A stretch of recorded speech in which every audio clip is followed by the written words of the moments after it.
Blake Griffin is back, and Doc Rivers was very quick to speak on Blake Griffin. Obviously, the coach of the Clippers was one of the major questions asked when Blake was cleared. He had this to say. You're not allowed to read this quote unless you read it in a Doc voice. I don't care if it's 0. To be honest, now as long as he's playing to start the playoffs. Rivers said when he asked how many games he wanted Griffin to play before the end of the regular season. How was that? You have to exhale and inhale. I'm exhaling and inhaling. I can't do a Blake. I can't do a Doc Rivers. Jamie Foxx is good. We'll do one more, okay? Be hoarse like Doc Rivers. Yeah, I would, yeah. I don't know. Maybe, next year. I don't know. I can't explain it. We tried, I mean, it's not Blake's fault. It's not Blake's fault. It's not on Blake. It's on all of us. Doc, yeah, we all did. Doc, can you sing happy birthday to my kid? I'd like to sing happy birthday. Happy birthday. To your kid. That's all I can say. Are you inhaling? I'm inhaling and exhaling. Doc Rivers been hoarse since birth. He's like, hi, Mama. Hi, Dad. He got the best answers, though. He's always calm. You just lost everything. I know. We did.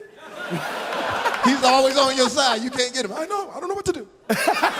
Just come back next year. It's not on Blake. It's not just Blake. I got to get my larynx fixed. And then a couple more little tidbits of information. Blake obviously was having great numbers before he left. Griffin was in the midst of possibly his best season, numbers-wise, before being injured, averaging 23.2 points, 8.7 rebounds, and 5.0 assists, while making 50.8 of his shots, 58.8%. But the Clippers have gone 27-14 since Griffin last played, but have struggled in recent weeks. Yeah, they're a different team. The schedule could work against the Clippers, however, their final 11 regular season games include 4 sets of back-to-backs, which is brutal, allowing for limited practice time before the playoffs. Doc said his team could change the way it handles time between game, holding practices on days off, eliminating shoot-arounds to implement its playoff preparations more effectively. This is where Doc Rivers actually is at his best. Not just ego control, but the way he is able to rest players strategically by canceling a shoot-around. No, you don't have to be, I can't remember, the Junction Boys, which is my reference to an old movie in which a football coach was making these guys run basically sprints all day long in 115-degree weather. Yeah. Doesn't work. The idea of, there's no days off. There should be days off. Needed to rest up. Blake back, needed for the Clippers to fight teams like San Antonio and Golden State. To have a chance against teams like San Antonio and Golden State, they need Blake. Although we know the spacing is way more effective without Blake on the court, and Blake's a great player, an all-star player, it just doesn't seem to ever work with the Clippers. Francis, you've been watching. Blake's coming back. What do you... I mean, you're excited to see Lob City, but what else? Yeah. All right, so last night, watched them versus the Nuggets. Obviously, they blew them out. What I did notice is DeAndre Jordan sees a lot more of the ball without Blake Griffin in there, especially in the paint, right? And then that comes with DeAndre Jordan somewhat becoming more confident as a free throw shooter because he's not completely disastrous. Now, I mean, still pretty god-awful, but still, he's able to post people up a little bit more. And I was watching the game last night, and the analysts were alluring to this. I allured to it before them in my own head, but I think they heard me. I was like, you see him a lot more taking the ball with his back to the rim, and it's because he is a little bit more confident at shooting those free throws. Now, does that game is he able to still thrive in that aspect with Blake Griffin coming into the team? That's not on Blake Griffin or DeAndre Jordan. That's on Doc Rivers and how he calls those plays on Chris Paul and what decision making he has to go with. Now, I think a lot of people are putting this towards, all right, so will the players be able to adjust to this? No, it's how your coaching adjusts to this, because we know that when Blake Griffin is playing along with all the starters, they seem to play very well until that final quarter. And that's where it seems to be where the decision-making has always been a problem. Dan alludes to this here when he talks about the Clippers when he comes in, angry on a Monday of the weekend's game, and he said it's a decision-making. They rely on Blake Griffin to take sometimes that final shot or to take the ball into his own hands, get double-teamed like you're going to say, and becomes pressured and panics. That's on your coach to make those decisions. And I do think that they do play well without him, but when you're playing San Antonio and you're playing Golden State, you need all your weapons. You need someone that's able to be aggressive, that's able to shoot, that's able to drive to the rim. But again, you need to talk about how does he act defensively when it comes to that, because when you're playing defensively against these teams such as Golden State, it's all about how you can defend those outside shooters, and that's where you're going to take over and tell me how that works. Up top. No, why'd you lick your hand? So unnecessary. It makes that a sticky high five. Blake's athleticism and his length are extremely important for the Clippers defensively, just because against teams, not just like San Antonio, Golden State, also San Antonio, in transition.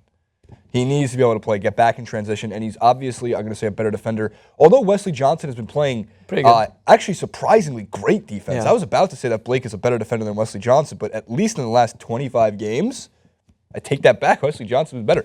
Doc should think about that.